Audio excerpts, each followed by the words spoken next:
Let's take a look at the tropics, and boy, I've got a lot of things circled here, don't I? Look at this. Very active in the tropics right now. Of course, our focus has been on Tropical Depression number 9, which is likely to become a tropical storm later today. It's now really entering an area that's more conducive for development in the Gulf of Mexico, and we'll get back to that in just a moment. Here's Tropical Depression number 8, which was headed for the Outer Banks of North Carolina, but has made a turn now off to the northeast. They have dropped the tropical storm warning for the Outer Banks of North Carolina, so that one's headed out to sea. We've got Hurricane Gaston, which re-strengthened into a Category 3 hurricane after dropping down to a Category 2 for a while. Now winds at 120 miles per hour. Look at the size of the eye on this hurricane. That's unbelievable.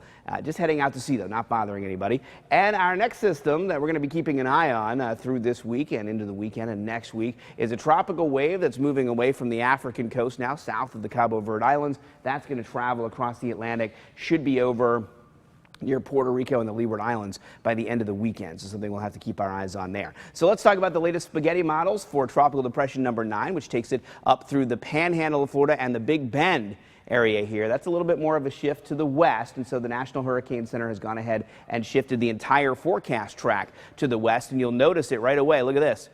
Before, the cone was way down closer to Tampa, now much more narrow, and even through part of the Panhandle here and the Big Bend part of Florida, and then traveling up through southern Georgia and the Carolinas as a tropical storm, which could be devastating there. Already we're looking at a very dangerous situation along Florida's Gulf Coast with a lot of storm surge and some flooding from rainfall.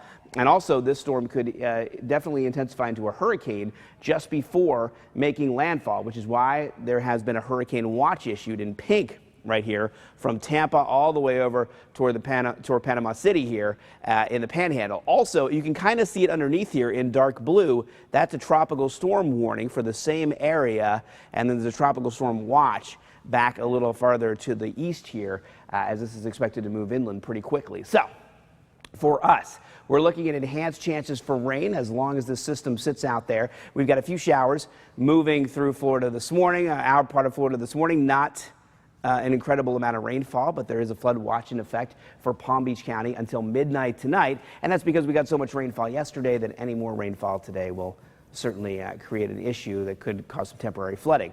As we move through the morning hours, though, we're not expecting too much rainfall, so if you have outdoor plans this morning, there will be isolated rainfall around, but probably not as much as yesterday morning. This afternoon, scattered to numerous showers and thunderstorms lifting from south to north and southwest to northeast. And this is where we run into that trouble again, much like yesterday afternoon, where we could see some very heavy rainfall in spots moving from southwest to northeast. So something to watch out for this afternoon. And Felicia Combs and I will be doing Facebook Live to answer any questions you might have about this tropical system or about rainfall through the weekend coming up a little later on this morning after the when we start the 6 o'clock hour. 70% chance for rain today. It drops down to a 60% chance tomorrow. This is when that tropical system, tropical storm probably, maybe Category 1 hurricane, will be moving through North Florida. So we still have a chance for rain through tomorrow. And then Friday and Saturday and Sunday, you'll notice rain chances kind of dropping down a little bit. And even on Labor Day, just a 40% chance for rain. That's because this is more of a return to our regular summertime weather with some scattered showers and a few thunderstorms possible, mainly during the afternoon hours.